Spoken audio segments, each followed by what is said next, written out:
Good morning, good afternoon, good evening from wherever that you're watching from. This is Chloe Basima, CBC. It has been a while, but we are back yet again. This month, in honor of Labor Day, we are going to talk about career.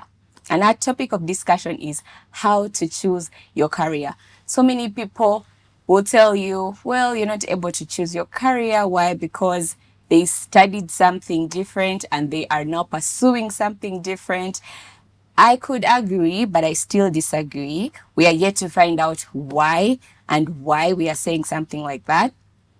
And with me is somebody that has pursued a career for quite some time. I'm excited to tell you guys about how he has done it and how he has been able to be successful in this thing. I'm a little bit nervous. Why? Because I could say he is my boss.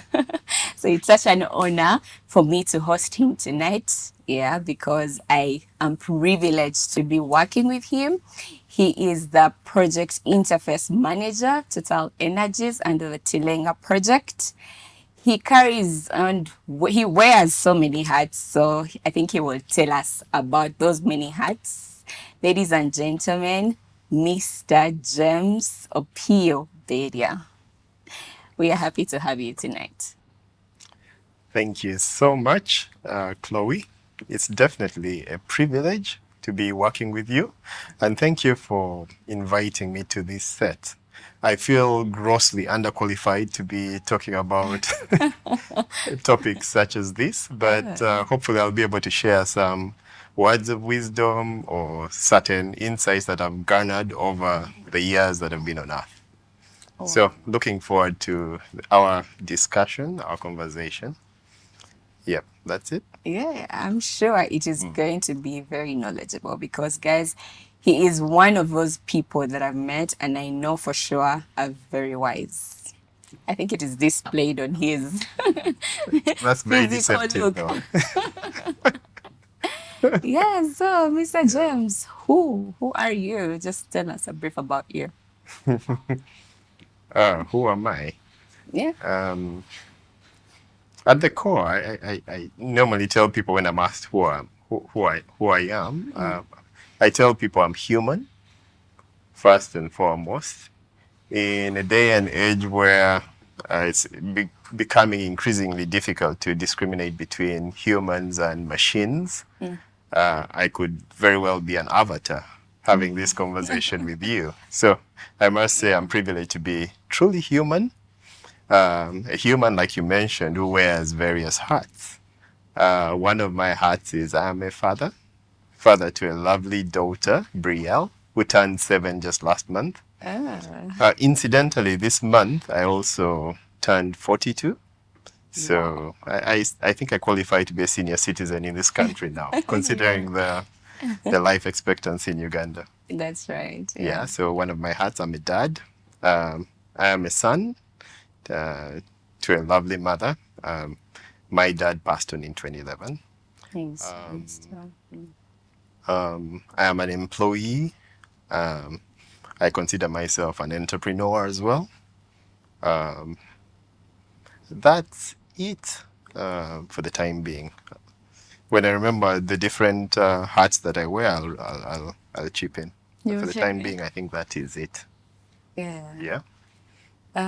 How long have you been? You mentioned that you're an employee. How long have you been an employee? How in the employment space? The employment space. So after graduating in 2006, incidentally, 2006 was a very instrumental year for our industry. That was the year when Uganda, crossed the threshold for commerciality of its petroleum resources. Okay.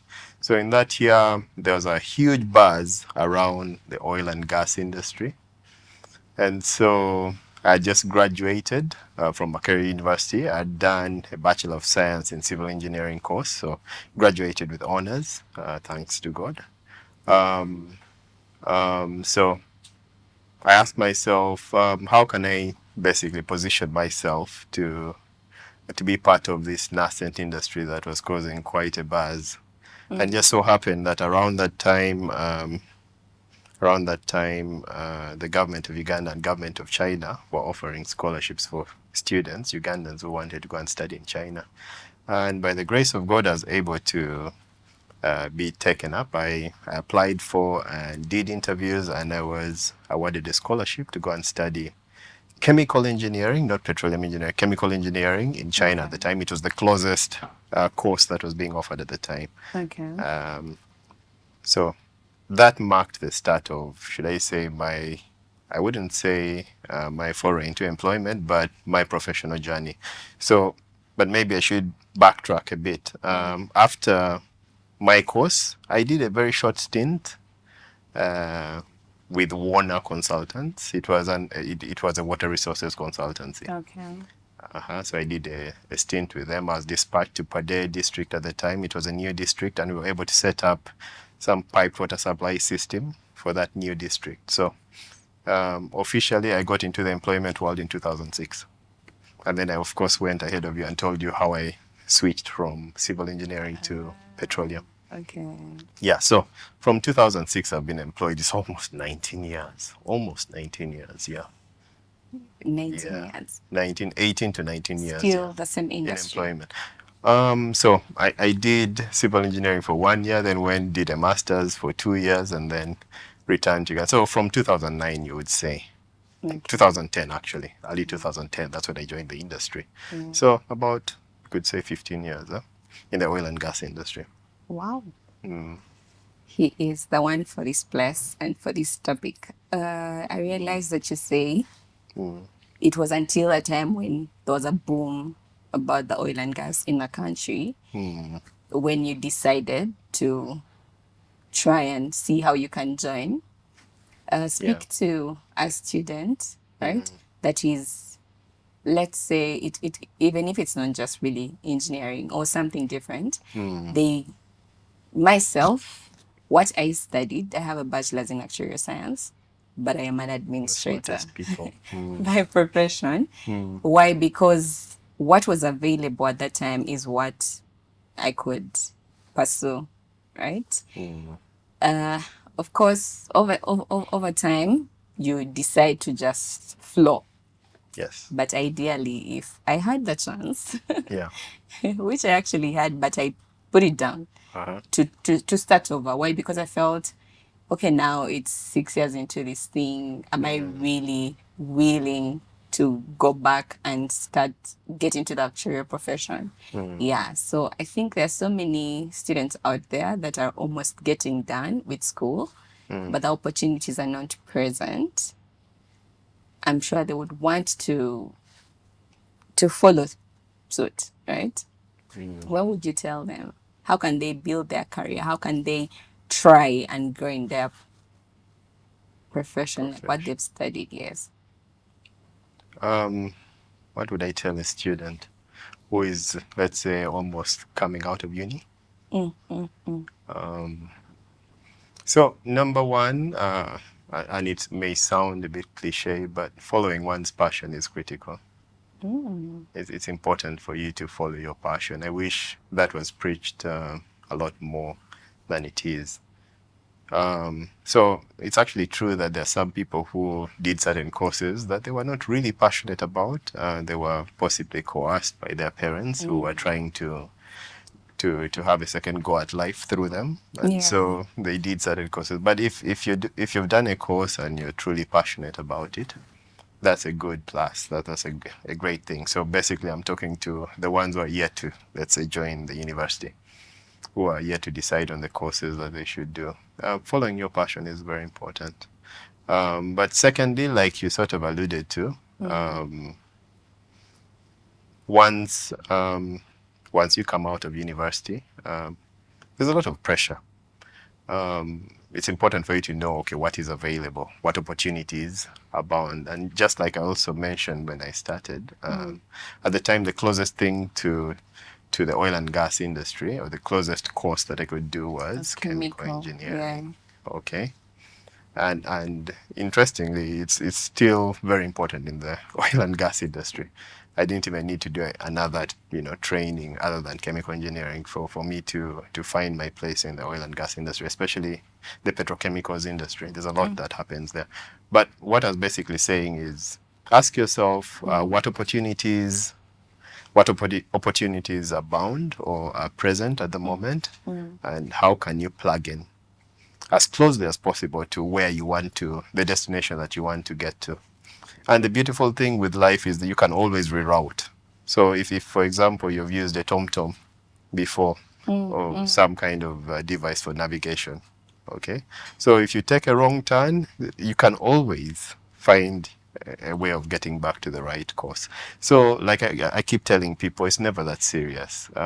If you take one turn and it doesn't turn out to be desirable, you have learned one route that doesn't get you to where you want to go, and that is okay. Yeah. So we can. So look at the opportunities around you. Be willing to explore. Do not fear failure. Take the opportunities that are before you. If it is in line with what you studied, fantastic, go for it. If it is close to it, it is well. Go for it, and as you go along, your path will be found for you. As you go along, your path will be found for you. That's good. Yeah. What do you think are some of the mistakes people make while they're trying to choose their career? Mistakes. I am lately. I'm very sort of careful to use the word mistake. I suspect some of what one would consider a mistake is part of one's life journey. I believe that wherever you are and the decisions that you take, most rational people will decide based on what they feel is the best sort of option that they have before them at any one time. So even what you consider a mistake could just be a setup for better things going forward. So I really can't point out to a mistake with respect to a career. But okay, so what wouldn't be desirable? So I could talk about some things that are not desirable. Being in doubt or uncertainty. And this doesn't apply to only career, it applies to all of life. Once you make up your mind about something, throw yourself fully at it. Don't be asking yourself, why did I make a mistake, or should I have done something else? No. Once you're on a certain path, throw yourself fully into it and see what comes out. I believe the Lord blesses us based on especially those vocations that we decide to throw ourselves fully into. And even if you throw yourself fully into something, you'll quickly know. If you've done that, you'll quickly know whether it's the right path for you or not, and then you'll be able to pivot. But if you go into something half-heartedly, you will never know whether that was actually what you were meant to do. So if there's one thing I would say, if there's a mistake that people make, is being overly analytical and doubting themselves after making a decision. So certainty is everything. Yeah, wow. Very important to be certain. That's good. Yeah. What I pick is, if somebody has decided to do something, please commit to give it your all. That way they can be. That's nice. Find out whether it's for you or not. Or not for you. It's possible. Yeah. And actually feel satisfied having given it your all. You just really failed. Yes, and you just don't say that, maybe I wish I'd done more. Okay. Yeah. I hear you. I realize that, yes, you have been on your journey or path for quite some years, like you mentioned earlier. Have you ever thought of switching career paths? Switched? Yeah. Well, I could share with you my story, because I've done quite a few switches and pivots along the journey. Oh. So I mentioned how I went to China for 2 years doing my Master of Engineering in Chemical Engineering, returned to Uganda, did a brief 3-month stint at Uganda Industrial Research Institute. While I was there, I met a gentleman who at the time was he was the human resources manager for Tullow Oil PLC. tallow oil in Uganda. And so he was part of that meeting. And after that big meeting that I remember I attended, he reached out to me and said, hey, we've been looking for people with your kind of profile, because during that meeting I'd been introduced as someone who had done chemical engineering, etc. So talking to this gentleman, I hope it's okay to mention his name. He's called Abdul Chibuka. He is the current CEO of True North. So um, think, again, it's very interesting how Abdul has been part of my professional journey almost in its entirety. Wow. But I'll start with that bit. So Abdul asked me to share my CV. I send it, and a few days later, I'm invited for an interview. A few days later, I invited for another interview with an executive who had flown in from South Africa, from Cape Town, because at the time, the operations in Uganda were being managed from Cape Town. So, Okay. second guy comes in, then a third guy comes in, I'm interviewed, and then I'm given an offer. And so I joined Tallow Oil at that time. So, just think about it. I came back to Uganda. I told myself, okay, since because when I was in China, towards the end of my course, I'd applied to many companies, including tallow oil. But for whatever reason, my application never went through. That's what Abdul told me. He had not received anything from me. Yeah. So I come in and I'm working at the next best option. And it is there that the Lord reroutes me back to the industry. Wow. So I joined, interestingly, in May. That's when I joined Tallow, May 2010. Yes, and it's my birthday, incidentally. So I joined Tallow in May 2010, and after a week or so, we get dispatched to Cape Town together with a few colleagues. And that was the beginning of my journey in the oil and gas industry proper.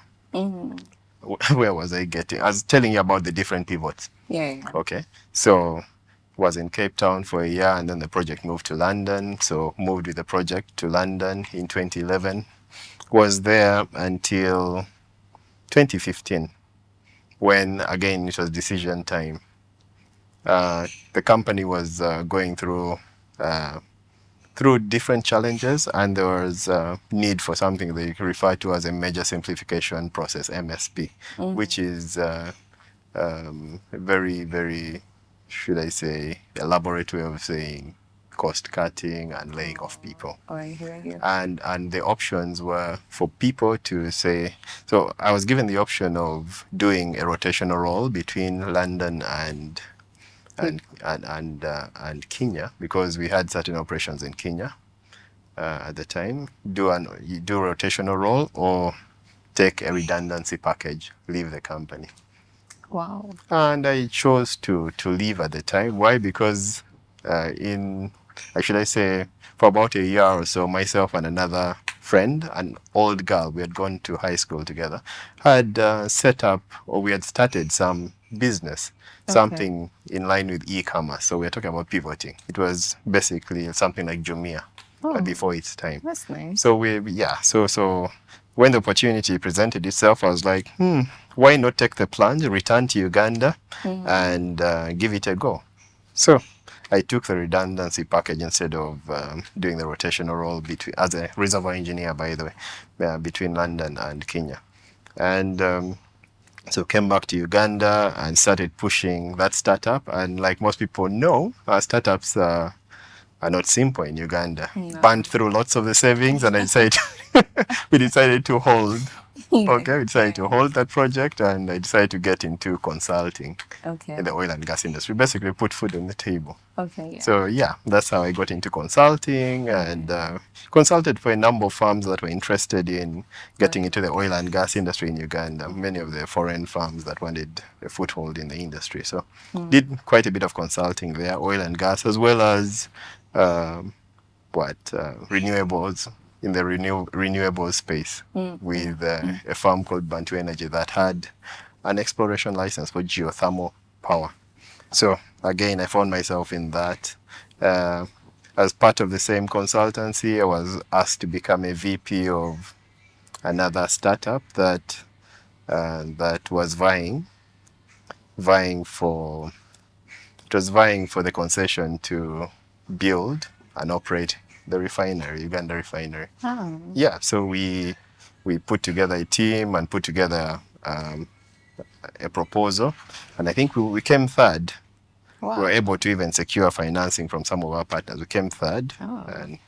and then of course it was offered to the firm that eventually got into a project framework agreement with the government that eventually failed to see it through. But that was part of the journey.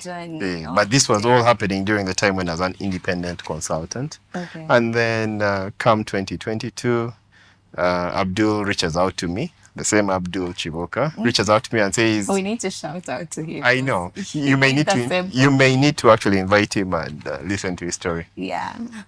He has mentored, or he's been part of the journey of many oil and gas professionals in Uganda. So very good candidate for one of your next shows. He is one of my mentors. Look at that. Small world. Very small world indeed. So yeah. He should receive his flowers. Yeah, he should. So Abdul comes over to me. He calls me and says, James, forgive me. I handed in your papers, your CV to Total Energies. They're looking for someone to do a certain role, upstream project coordination role. And so I was like, oh, you did? And just so happened that at that time I was considering getting back into full-time employment. So I was like, okay, let's see how that unfolds. And thank God I did the interviews and I joined Total Energies in July 2022. Wow. After having left about 7 years earlier, left full-time employment 7 years earlier. So I rejoined full-time employment in 2022. Let's talk about those 7 years. A lot happened in those, the wilderness years. Huh? Yeah. Yeah. So, yeah. So basically, I've answered you. There's been lots of pivoting, and who knows what else will happen going forward. So wow. That's it for the time being. That is quite a story. So I really am interested in the 7 years. What do you want to know about? Yeah, I understand that you are doing your own thing. Yes. But then again, you said at some point you had to put your savings and stuff like that. That really took... It was a tough time, to be honest. Yeah. But How does it feel being out of employment? Out of employment. And doing these things that are, yes, some are working out, others are not. Especially in Uganda, being self-employed, it's the wild, wild west. Biggest challenge is not doing the work or getting the work. It is actually getting paid for the work you've done. So that was always a challenge. So that was tough on the family. Remember, my wife at the time, we had so when I got married, she joined me in London. She left her employment here. So when we got back here, thankfully she had gotten back into employment even when I was doing consulting. But of course, that takes a toll on one. Now that you're not earning, but only spending. Yeah, so it was a tough time. So much so that we even lost our house. We had to sell the house, etc. But those are, that was just part of their hustle. So it was quite a time. But I think I wouldn't trade that time for anything. Because it was during that time that I became streetwise. Because this life in London, I was an expatriate when I was with Talo, and everything was taken care of. Expatriate life is. Yes, but it's a bubble. It is not real. So it's a bubble. So you either stay that way all your life, but if you want maybe to do something more meaningful with your life, especially when you return to Uganda, to your country. So for me, it was like going to school, those 7 years. School of hard knocks. And just helps you to basically appreciate the things that people take for granted. If I heard well, you've been working ever since you left university. You've never been there unemployed. Yeah. You don't understand what that is like. but it actually helps. So you begin to appreciate the value of every cent. And so even when you receive it later on, you don't take it for granted. That was good. So many people take things for granted, actually. I guess because they've not been in a certain situation. Yes. Yeah, of course, that's the abridged version. It was a tight time in very many ways. but also very beautiful time. That's when I also, I mean, to if I'm to digress a bit, but that it was during that time that I got to understand spirituality a bit more, other than not religiosity, but true spirituality. So for me, and that's a very important aspect of my life, I That think. was that was a gain. It was Very really a important. gain for you. Yeah. So yeah, now I know that nothing happens randomly. It was part of the design of my life. Wow. I see a grateful heart. Thank you. Did you say you're spiritual? That's nice. Yes, and I think most people are spiritual if they care to be honest. Too. Most people are spiritual in one way or another, meaning that you believe in those things that you cannot see, hear, touch, that are not tangible, Yeah, yeah. and their influence on life as we know it, even giving you meaning. That's true. Yeah. Let's talk a little about that before we leave it. Do you, how does your spiritual life get into your career? Does it at any one point? I think I shared something with you, and I was saying that while I was starting out, you just said that I've been working since I came out of school. Yeah. Uh, my very, very first job. It wasn't really like a serious one, but it was. I Not was happy that serious. I was doing something immediately after Yeah. school. Actually, what even made it very exciting is I was paid in dollars. And Good for you. good for me. Do not That's ask very me good. how much I was, but Not $5 a week. Huh? no, Okay. not really. A friend, a very good friend of mine, actually, yeah, I need to talk about her. She told me about this. She was already working for her. She's in Aero. She's a flight attendant. Okay. So she advised me. Okay. She said, I know you've just started working, but you need to sow a seed for your career. Okay.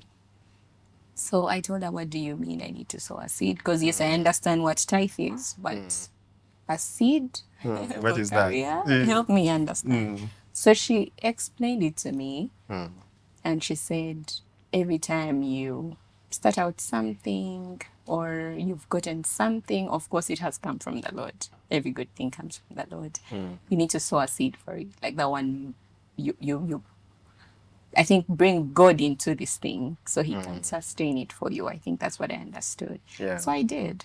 Okay. And I think that's why that seed is still holding me. Sustaining you. Oh, awesome. Yeah, it's and every time I get a new job, I actually do it. So I think me as Chloe, that's how I get my spiritual life into my career, and it's a good thing. So I want to hear from you. Does your spiritual being, how do you practice your spirituality in your career? I want to hear it because you're such an inspiration. Actually, that's why you're here. I'm honored to hear that. Yeah. Yeah. So right from planning or conceiving the direction that you want to go to, I think it's important for you to be still and listen to that voice within. And God normally doesn't speak very loudly. Yeah? He'll speak through that still small voice within you about the way you should go. So starting from that point, it's very important to seek the face of God, or to there are some people I believe who may not believe in God as we call it. Some will believe in the universe, so or a higher power. No It's important. science. Yes. So be quiet and listen to that still small voice about the direction that you want to take. But more importantly, in day-to-day practice, I hope it's okay for me to share a practice that I've found to be life-changing Please. so far. It's something called segment intending. So essentially, this is a segment, what we have right now, this discussion we are having. The moment this discussion ends, another segment ends. It's basically a block of time when certain things are happening. Oh, yeah. Okay, and when something major changes within that period of time, that's a new segment. But the idea around segment intending is before you get into the new segment, and I saw you doing this before we even started this conversation, you prayed, you lifted the session into the hands of God. Yeah. So that is something that I have been, by the grace of God, practicing and learning to do more, should I say, religiously. Even when you're starting to do a mundane thing, decide how you're going to experience it. Okay? How are you going to experience the next, should I say, if it's a meeting that you're getting into? Yeah. Call upon the wisdom of God to come and guide you. So, yeah, I was explaining how segment intending works. So, before you get into a session, before you walk into a meeting with someone, just determine how you're going to experience it. Tell yourself it's going to be a productive sort of set of deliberations. Or tell yourself it's going to be a time of great learning, for example, for yourself or for both parties. It will be a time of great sharing. So your intention about how you're going to experience the next segment. And in the process, you can also ask the Lord to come and animate it, so to speak. And again, if I'm allowed to quote the scripture, there's a scripture that suggests that, acknowledge the Lord in all your ways and he will direct your path. So that is basically trying to practically implement that scripture. So and I've gone to the point of every hour I have a reminder on my phone telling me segment intent, just so that I can acknowledge the Lord and ask him to come and guide me the next hour. Because it's very easy for you to get sucked up into the drama of life, be sucked into the drama and to forget that, like I said before, it's never that serious and that God has got your back. Wow. Yeah. God has got your back. So that's how I apply spirituality to my day-to-day work. So that's how I could put it. That's one aspect, in addition to, let's say, what you're referring to, sowing seed or tithing. Wow. Yeah. Guys, people don't just get to the top. Mm. They know God. I love that you say that, acknowledging him on your path. I see it. I mean, why would Mr. Abdul get to call you from, I don't know, after 7 years? That was good. That was Interesting, yeah. really, really good. Yeah. I'm enjoying this. And yet it's supposed to just be 45 minutes. Almost done. Yeah, almost done. Let's talk about the point when, for example, I want to ask for myself, Chloe, actually, is it too late for me to, Pivot. I've been in here, to pivot. I've been here not so long, 6 years into this thing. When at a point when I feel a bit lost, because sometimes you do, and you get to do, if somebody asks, what do you do? I'll be like, I'm an administrator. There's so much. I want to be known for like a particular role, right? Is it too late for me to realign? It's very interesting you say that. I didn't even know you did actuarial science. I did. So, a very good friend that I worked with at Talo, a Ugandan lady, she's called Halima. She actually did actuarial science from, I think, University of Southampton or something like that. And she joined Talo Oil at the time at the HQ in Chiswick, and then she became an economist. She was trained to become an economist. So, answering you. And before that, she was at Shell doing something else. I think she was in marketing or something like that. Wow. So it is never too late for you to switch. In fact, I'm happy to introduce you to her. At the moment, after Talo, she again pivoted. She went and did a master's, I think, in computer science. She's now a data analyst in Canada. So nothing is impossible. You've just started your journey, so all things are possible. It would be interesting, since you have that background in actuarial science, to get to meet Halima. So at the point, anyway, I understand. I think when she got here, the opportunity that was present is what she grabbed. Exactly. But I hear you say marketing. So she was doing marketing at Shell. Then she did Vivo at the time. Or was it even Shell Uganda? Shell Uganda, yes. Yeah, and then she went on to do marketing with MTN as well. And then before joining Talo, and then switching, doing economics at Talo, etc. It's never too late. Never too late, unless you think it is too late. So again, you're limited by your imagination. If you think it's too late, then it's too late for you. But the moment you allow yourself to go beyond your limiting beliefs, then all things are possible. to the degree that you can believe it. Yeah. You're right. I'll just read this one. Right. You really talked about passion. Yeah, that's where my question is. It says, how much should passion play a role compared to financial stability or job availability? Like, you could be passionate about, let me say, okay, let me say, at the point of choosing the course, I would say I did BBA. Yeah. And I'm passionate about what? I would say to become an accountant, right? But then that is my passion, and I've tried. But at point of completing, there are no available jobs for me, maybe, or I need to get into a role, but then I probably have to advance, but then I don't have the money, the financial stability to do that. So how does the passion play a role? Yeah, compared to the financial stability and the job availability. Yeah. So there are no hard and fast rules in some of these matters, and there's to an extent, passion is everything, and there's also an extent to which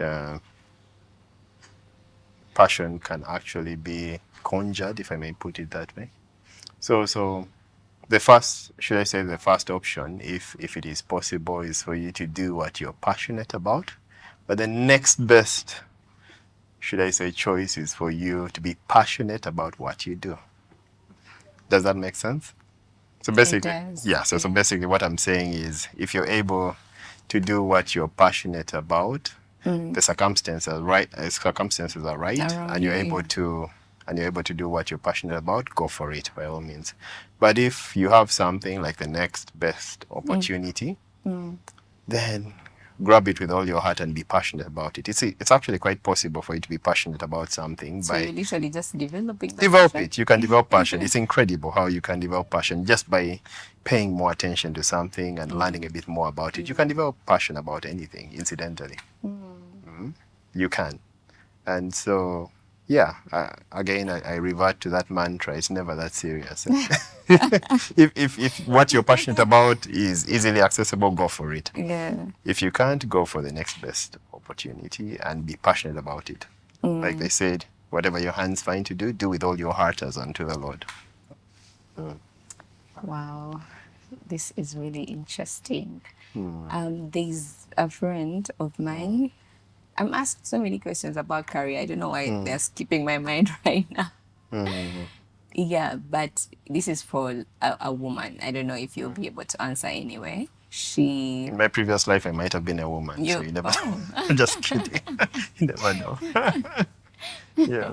young girl, could be about what, 24 or less. So she pursued something like a course, right? But then immediately after that, she got married, very, very tender age, think about 25. Obviously, when you get married, the children come in the picture. So she has not really tried to get into the space, but she really wants to, but then the opportunities are not coming her way. Of course, she feels frustrated and wondering, will she ever, be able to get there? Because again, yes, right now, even if she wants to, it's a little bit hard because you still have to take care of children. I think your husband is saying, since you've not yet gotten there, can you first take care of his children? And then, and I think so many girls face that. So it's an area where you'll find women that are at the top on this journey because of such hindrances. Yeah, speak to the women in that space. Yeah, no, it's actually quite challenging for the average woman in Uganda, I would say, because of the necessity to, let's say, leave work for a time and give birth and raise kids. I know it's a big challenge for many ladies. But thankfully, developments in the world at the moment with the digital revolution are such that you've heard of the gig economy. Yeah? People are now doing more freelancing, and then also more people are beginning to work remotely from home. And I think that sort of helps. Should I say it definitely helps ladies who would like to pursue a career, but maybe are not necessarily able to come in 9 to 5. So I would advise that you can consider doing some of the courses that are online, Okay. and getting into the gig economy. I know some people may not think so highly of some of the gig jobs, but you've seen social media influencers. Some of them are actually making a killing out of such They roles, really acting are. as Yeah. pushing marketing of certain either services or products, etc. So I think if one is not able to get into a formal 8 or 9 to 5 job, one should not close their mind. They should ask themselves, what can I do within the context that I find myself in? And like we said again, ask the Lord, be still, and ask yourself. Ask the universe, if you believe in the universe, ask for an answer, and a way will be found out for you. But do not despair. Yeah. It's important not to despair and know that it's not a mistake that you're doing what you're doing at the time. And just be positive, and a way will be found. Don't wallow in self-pity. You'll be surprised how many ladies who are in the C-suite are working tirelessly, who wish they could just sit back home and be taken care of by their That's husband. yeah, very, very true actually. Yeah. So look at your circumstances and be grateful for the things that you're truly grateful for, or that have been provided, and be open to the gig economy, particularly. That was smart. I'm sure because she really, really wanted to get an answer there. You've heard of people doing drop shipping and things like that. Those are things you can do at home. Maybe taking off an hour or 2 hours a day Yeah. while fulfilling your other roles. That's nice. Actually, no. Stay-home mother. She actually created a profile for herself. She Okay. runs errands for people. Now, like you are in office, Yeah. it's quite a good thing. And she incredible. puts it on, camera. She shows you that she's going downtown to. I think that's good. That's Incredible. really good, And yeah, certain things are overrated. So it's never that serious. And remember what I said before, you're not what you do. So most people, they conflate their identity with what they do. And the two don't necessarily have to be the same. Yeah. Okay. Yeah. That's really something. I also heard you say somebody should learn a skill, like online, because there are very many free actually online courses Yes. that are out there. Yes. I think that would also be a good Very thing. important Yeah. in this day and age, and where the economy is going. Very important.